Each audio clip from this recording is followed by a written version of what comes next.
combination ng black sa red. Ayun o. Haybutest 205D. Hello guys, it's me again, Nix. So, dumating na yung ating item na in-order from Lazada. Okay, medyo matagal ko siyang inantay. Actually, dumating siya kahapon. Ang problema kasi nasa ship ako na nung dumating. Kaya hindi ko na naantay. Binuksan ko na. No, binuksan ko na siya. Ito oh. Ano ba to? Ito po ay isang digital clamp meter. Ito ba? So, anong brand? Ito po ay Haybutest ba yun o Habutest? Hindi ko lang paano siya pronounce. Pero yung spell siya ng H-A-B-O-T-E-S-T. Okay. Haybutest na siguro. Pero bahala na kayo kung paano niya siya babanggitin. Ang brand niya ay Haybutest. At ang model niya ay, ang nakalagay dito ay HT205D. Merong dalawang variant nito. Yung isa is HT205A. Mas mura yon compare dito sa 205D.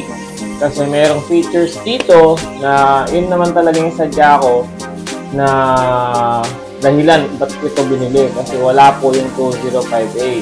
Okay, ang difference po ng dalawang yun ay yung 205A natin na isang clamp meter ay 1,289 pesos.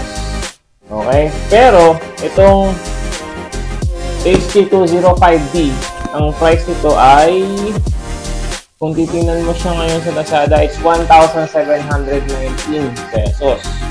Okay? Ang laki ng difference, no? Pero mamaya ako explain kung bakit. Isa pa, actually, hindi po siya nakuha ng 1,719 pesos. Yun na kasing presyo niya ngayon. In-order ko kayo siya nung sale, nung August 8. Bago matapos yung day ng August 8 na yun, in-order ko siya. At actually, nakuha ko lamang siya ng free na yung shipping kasi may free shipping voucher ako. At meron pang iba-ibang voucher na hindi ko alam kung saan ko nakuha, which is plus pa yung sale nung October. Noong August 8, nakuha ko lamang po siya ng total 1,094 pesos. Okay? 1,094 pesos ang laki na natipid ko. Okay? So, tara, buksan na natin to. At ipapaliwanag ko sa inyo kung bakit ito pinili ko compared sa 205A. At after nun, testingin din natin siya. Okay? Tara! Alright guys, so ito na. Actually, nabuksan ko na siya. Hindi naman po siya bagong bukas lang. Nung ko pa siya nabuksan nung nasa ship ko kasi talagang sobrang excited ako. Hindi lang makapag-take ng video nun kasi nasa ship ako, nagtatrabaho po ako. So ngayon buksan natin. Alamin lang natin kung ano yung nakita kong laman niya. Okay? Okay. Yan po talaga ang laman niya. Talaga. Pouch. Nakalagay na kagad siya sa pouch. Tapos, ang laman ng pouch, pag binuksan mo siya, ito ang bubungad sa'yo. Ganyan. Okay, syempre yung manual. English naman. Siguro nandito yung mga tutorial kung ano yung mga function, specification, etc. Pero mostly, hindi ko tinitingnan yung manual.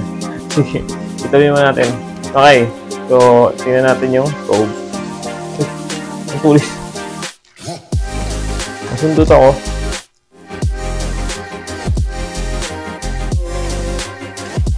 Ito yung probe niya. Lipad. Okay, so yan, meron po siyang ganito. Diba? Meron siyang nakasulat.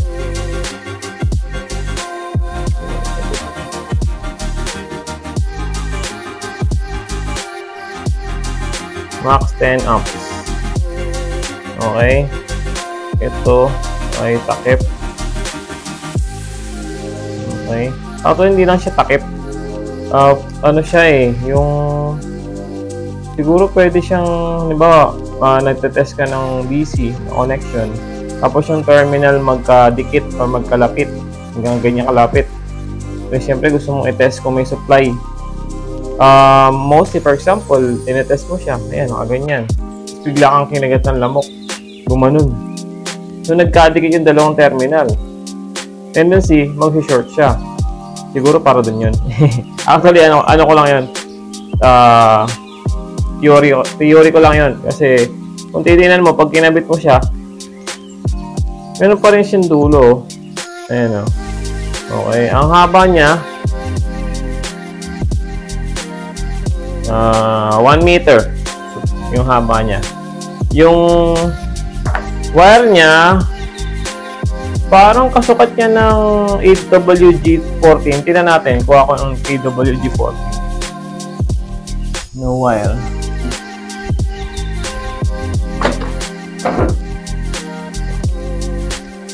Eto, AWG-14 siya.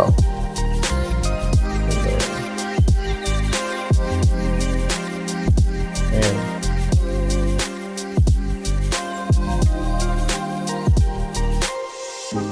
Yan, AWG-14. Parehas siya, oh. Mag-sinlock eh. No? Parehas. So, ibig sabihin, yung ang capacity niya ay kasi ang AWG-14 po ay ang capacity po niya is up to 15 amps yung kanyang capacity. Oh wait, and then yung isang laman, ito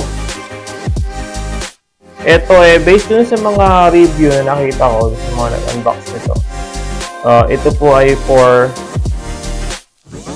temperature. Yun po yun. Hindi ko siya mabuksan. Yan. Ay, paling. Ba yun? Napaling. Hindi nag-iingat. Ingatan niyo po yun, ha. Kasi ito po yata yung sensor niya. Ayan, o. Sorry. Ba yan? Okay. So, ikakabit mo siya doon sa saksakan ng probe. Negative, positive din siya. Pero hindi siya actually polarity. Pang ano lang, para doon lang talaga siya. Tapos ito, yung sensor niya, pag nakakabit na, ito yung mag-check kung ilan yung temperature. Kasi tingnan mo, magkaduktong siya. No? Okay. Siyempre, yung pinakamalupit sa lahat ng laman, yung mismong item. Muna natin itong torch. Lipad na. Okay. So, yan po yung item natin. Wow! Okay. Ang ganda ng kulay niya. Black, red. At yun din ang dahilan. Kaya, isa sa dahilan kaya ako siya nagustuhan. Kasi yun po yung favorite color ko. Combination ng black sa red. Ayan o. Habo Test 205D. Okay. Ito po yung mga kaya niyang sukatin or i-measure. Yung A is amp or current. Kung mapapansin nyo, may dalawang guhit sa ibabaw. Yung naka-curve, sabihin, kaya niya mag-test o mag-measure ng current or amps ng AC na kuryente. Yung diretsong guhit naman sa taas, ibig sabihin po nun, kaya din niyang magsukat ng current or amps ng DC na kuryente. Okay? Yun po ang main reason bakit ito ang pinili ko. Kasi yung 205A, wala po siyang pangsukat ng current ng DC or ampere. Okay? Kasi gagamitin ko po ito sa ating solar setup, which is DC mostly, and gusto ko nakikita real time yung ating amperage na nakukuha niya sa harvest, o na-harvest niya from solar panel to solar charge controller from solar charge controller to battery. Okay, bumili kasi ako nung Bumili kasi ako ng clamp meter na isa eh. Akala ko pwede to eh. AC lang pala siya oh. AC clamp meter. Oh, di ba?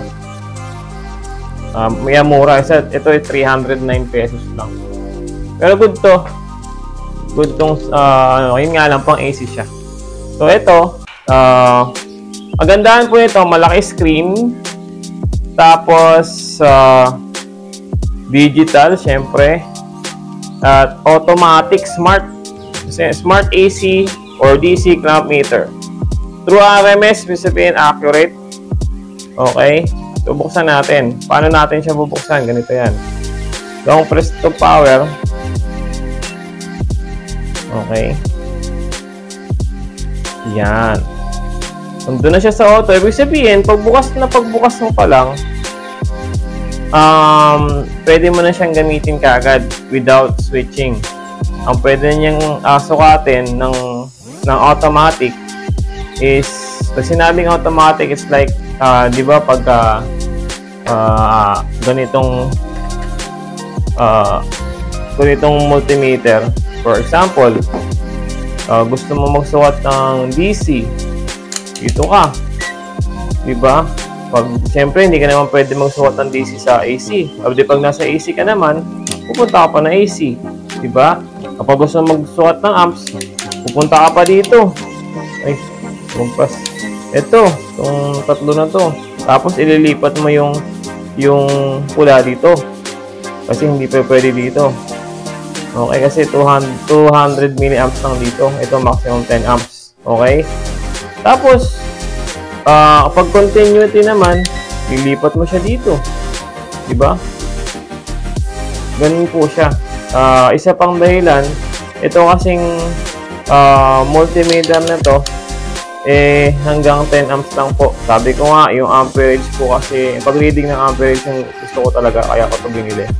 Kasi hanggang 10 amps lang po itong ginagamit ko. Ito, hanggang 600 kung di na nagkakamali. Okay?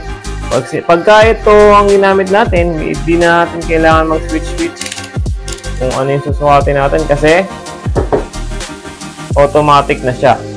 Automatic siya sa amps, sa volts, sa resistance, or pag susukat ka ng resistor, tapos continuity, automatic yan. Tapos itong mga yellow na to, yan ang manual. Okay? So yun po yung nagustuhan sa kanya. Pang beginner actually, kasi pag beginner ka, syempre nakakatakot kasi pagka nagkamali ka ng pihit dun sa dito, kung nagkamali ka ng pihit dito, for example, nagtetest ka ng amps, tapos nailagay mo siya dito dyan, ang susukatin mong amps 5 amps, let's say, inilagay mo siya dito, itong 200 wala, ito na lang, yan, itong 200 milliamps na to, sa itong 20 milliamps na to, itong 200, actually, ano lang to, 0.2 amps ang ibig sabihin. Ito naman, ako, may ina ako sa math, 0.02. Pero pag itong 10, ito siya, 10 amps. Okay? Sabihin, kasi mangyayari, pagka doon mo siya nilagay, at sukat ka ng 5 amps, malamang sa malamang masira itong multimeter mo. Okay? Lalo pag walang fuse. Ayun, no? Max amp, 10. Unfused. Ibig sabihin, pag lumagpas to, posible na masira. Yun yung iniwasan natin. Unlike dito, automatic na siya.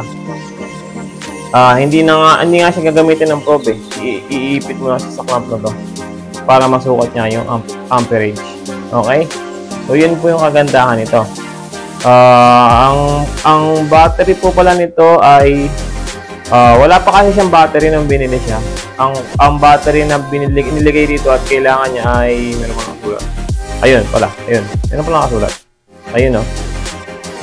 DC 1.5 volts times 3 AAA. Tatlong AAA ang kailangan mo dito. Wala siyang kasamang battery kaya bumili pa ako. Pero okay lang, battery lang naman yan. Okay. So, yun po. Tara, testingin na natin. Okay? Okay, kung mapapansin nyo, meron tayong digital watt meter here na extension. i-test kasi natin yung AC voltage saka amps or current. Test natin yung ating voltmeter. Okay, naka-auto na siya. Saksak natin yung extension na may wattmeter.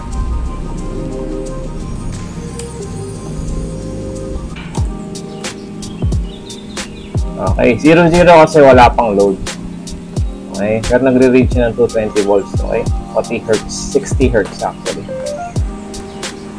Test natin yung extension kung may supply. Okay, naka-auto yan ha. So, yan, na-detect niya yung 220 volts. Parehas. 40 Hz, 60 Hz.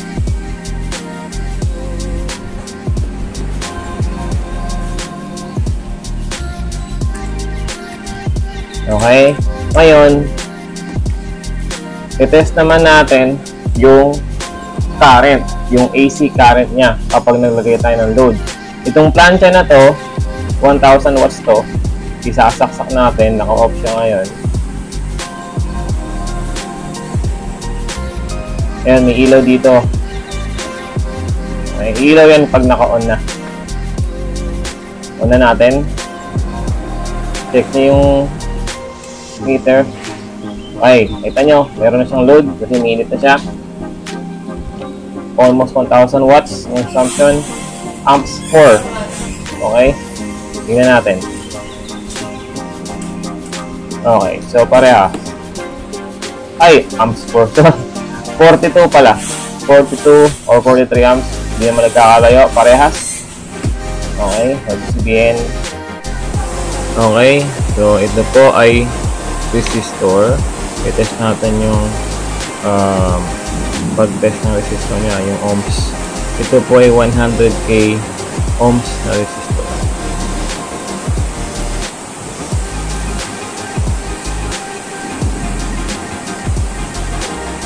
Okay, volts naman, same.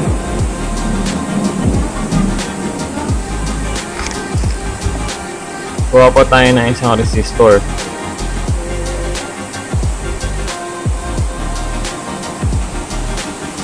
Ito po ay 680k ohms. Test natin.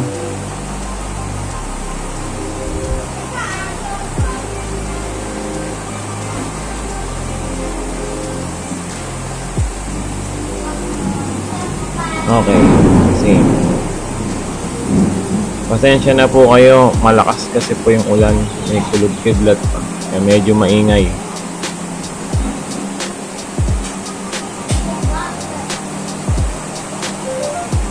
Ngayon, tetest naman natin yung continuity niya.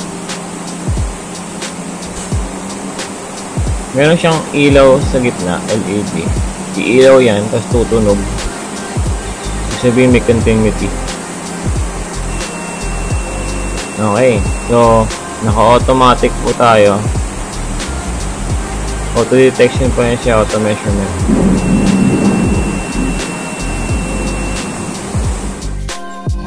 Okay, ito po ay isang LiPo4 32650 na battery. Should be 3.2 volts. Ito-test natin siya. Yung charge niya. 3.2 volts DC. Naka-auto pa rin yung lamp meter natin. Negative, positive. 3.2. Alright. So, yan. All good. Alright. So, ngayon, mag-try tayo ng temperature. Itong nilalagyan ko, galing sa Telmos, maliit na tubig. Yung isa, galing sa inumina namin. Medyo lumipas na yung lamig, pero malamig pa doon. Medyo usok-usok pa.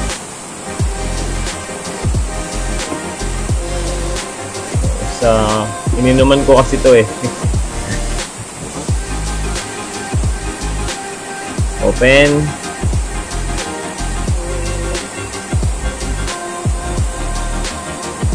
Tapos navigate natin sa temperature measurement. Okay. Tapos kakabit natin yung kasamang wire. Hindi ko lang tawag dito eh. Pero siyempre black dun sa saksakan ng test probe na black. Ganun din sa red. Okay. Tapos yung dulo, ito yung sasawak natin dun sa mga baso. Unahin natin tong mainit. Siguro. Okay, medyo mainit pa naman.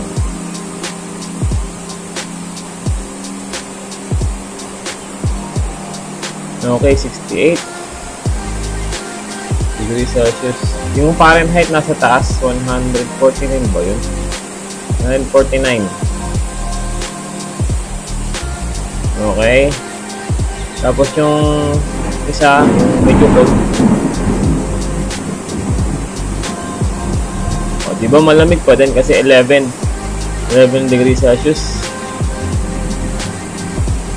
Try natin ulit yung mainit. 68. Okay. 3. Try natin ulit yung isang malamig. 11.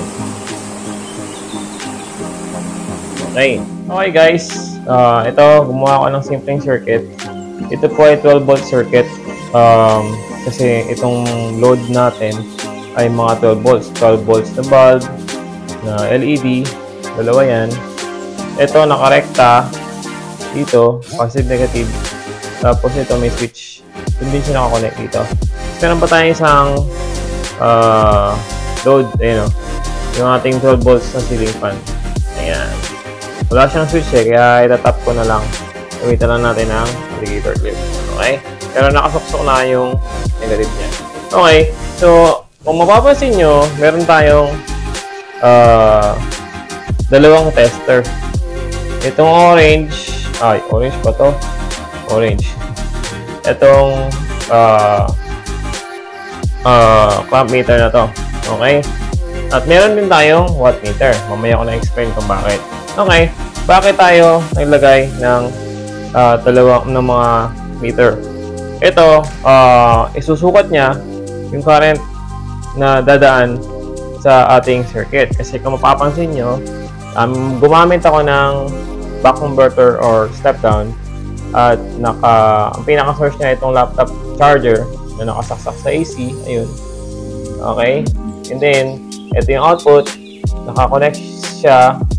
Itong negative output nakakonect sa ating circuit breaker. Patungo na yan sa ating load. Okay? Kasi itong positive output ng ating buck converter ay dito. Huwag yung pansinin itong alligator clip na to. Kaya ako lang siya nilagay kasi para hindi magbumitaw siya dito sa ating probe ng ating multimeter. Okay? Kasi dito ko siya i-connect dito sa ating probe nitong multimeter na to. Ayan, mapapansin nyo. Ito siya. Ito. Connect siya doon. 10 amps. Tapos naka-set din siya sa amps. Tapos, dadaan siya, yung positive niya, dadaan sa ating multimeter at lalabas ito sa COM. At yung negative, yung COM. Okay? At ito siya. So, yan. Nandun naman siya sa ating, ito na yung magiging positive supply natin. Dadaan lang siya dito sa ating multimeter. Okay? Bakit? Kasi, ang gagawin itong multimeter na to is para sukatin yung current na dadaan sa kanya kapag walang load, kapag may load, kapag nagdagdag tayo ng load, at kapag nagbawas tayo ng load. Okay? At pagdating dito, meron nakaparallel dyan.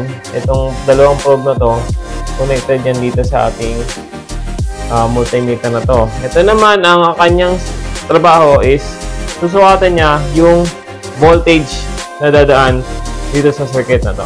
Okay? At nakaparallel po yan. Meron siyang sariling connection, meron din sariling connection ng ating voltmeter. Positive, negative pa din.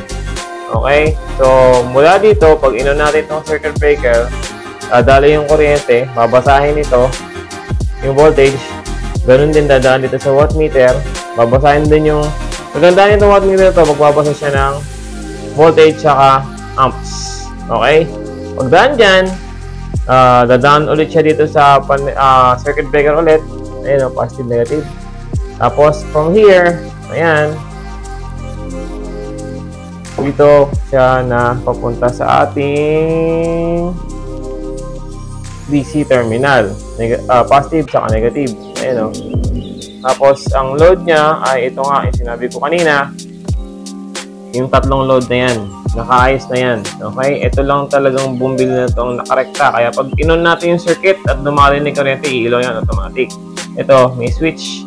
Tapos itong ating ceiling fan, nakasaksak lang yung negative, itatap lang natin yung positive para umilaw siya. Okay? So, what's the purpose? Bakit ko siya ginawang ganyan? Una-una, i-compare natin. Siyempre, dito pa rin sa ating clamp meter, iti-check natin, i-compare natin sila sa pag-test ng current. Ito kasi, ika-clamp natin siya mamaya para malaman natin kung ilang makuha yung amps or current. Ganun din dito. Okay? So, magko-compare natin. Okay? So, yan po ang purpose niyan. Ayan, pagdating dito sa ating isang tester, ito, sabi ko nga, ang susukatan niya ay yung voltage. Okay? I-compare din natin sa kanila kung ano yung kanilang magiging result pagdating sa voltage. Okay? Same as this. Kasi, kaya ko po sinama tong wattmeter na to. Meron po kasi nasasabi na yun daw pong mga nakuha nila ay hindi po accurate. Mali-mali daw pa yung reading. Which is, isa yun sa reason na gagawin natin para malaman natin kung accurate ba siya. Kung hindi man accurate, at least malapit malapit ba siya sa resulta. Kaya kasi niya magbasa ng amps real time, kaya niya magbasa ng voltage real time. Okay? So, yun ang purpose yan. Sa madaling salita, i-compare natin sa magiging result ng ating wattmeter. Okay? So, tara. Set ko lang.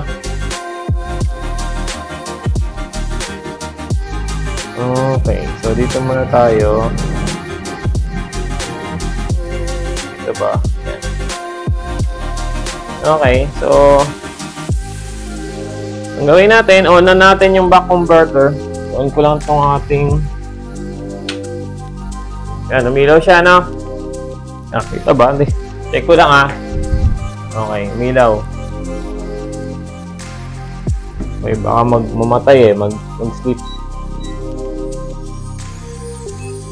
Okay. Now, on natin yung ating back converter. May switch siya dito. Ilaw dapat yung red. Okay. Alright. So, nakailaw na siya. Ngayon, ite-test natin yung voltage muna. Okay? Ite-test natin yung voltage.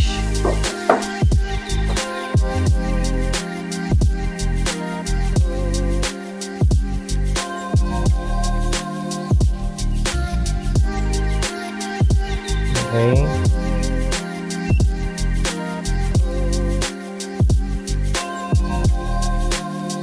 Alright. Ito ko na lang siguro ilagay. No? Dito na ba? Kita ba? Or dito.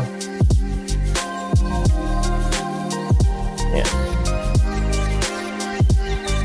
Check natin yung voltage. Kung ilang volts yung lumalabas sa kanya. 12.8. Okay? 12.8. Okay?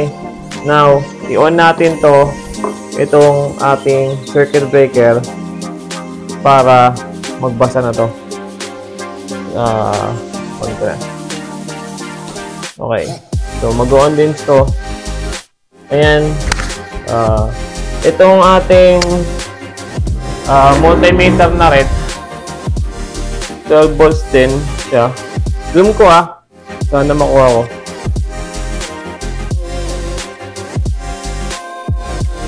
Ayun o.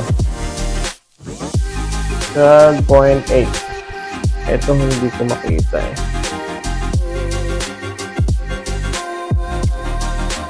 Yun, 12.7. So, parehas naman halos. Nga pala, hindi po ibig sabihin na kailangan magkamukha sila. Mas magkalapit. Okay? So, zoom out natin. Okay. Parehas naman, di ba? Alright. I-tap natin yung ating clamp meter. Ito. Dito sa kinukuhanan nitong ating dito. Kung magkamukha sila. Okay. 12.8 kita ba? Okay. 12.8 din. No? 12.8. Anong kita eh? Okay. So, okay yung ating voltage. Okay? Now, ang tetestingin naman natin ay yung kanyang amps. No? Paano gagawin natin? Kasi ang auto lang niya ay yung amps ng AC. So, kapag since DC to, ang gagawin natin, kailangan nating mag-manual. Isang pindot, automatic nasa DC na siya. You know, DC amp. Okay? Okay, so now, iipit ko siya dito. Okay? Iipit ko siya dyan.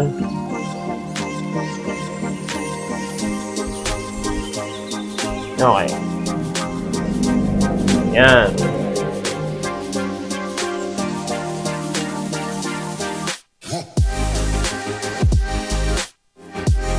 Okay. Now, ang gagawin natin, i-on na natin yung ating load. Siguro, ito. On ko na.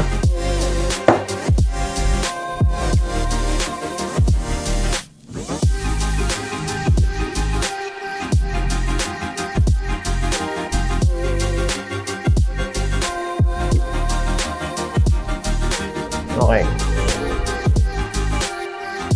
Ayan, halos parehas naman.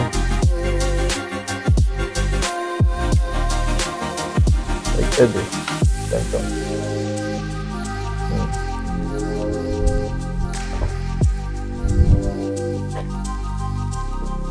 Okay, so ayan. 0.3. Tingnan natin yung watt meter natin.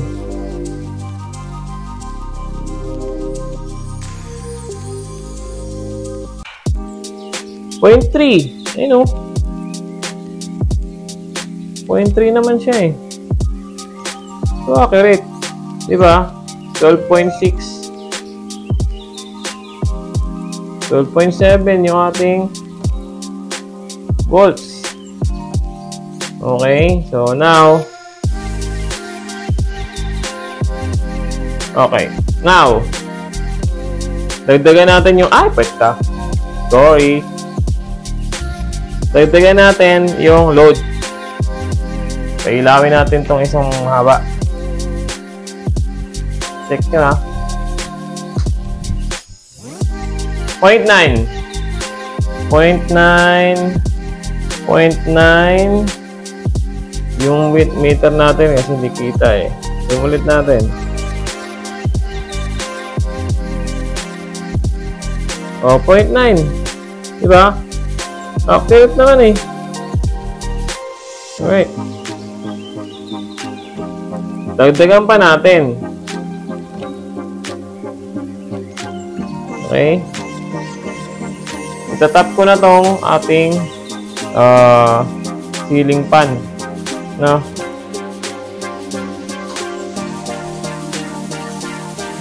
Pakita ko sa inyo yung ceiling fan. Ikot na siya. Diba?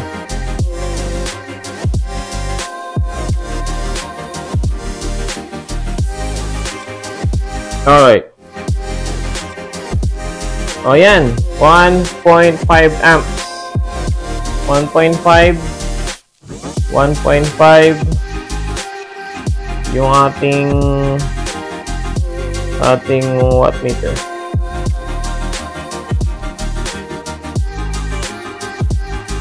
$1.5, di ba? Alright.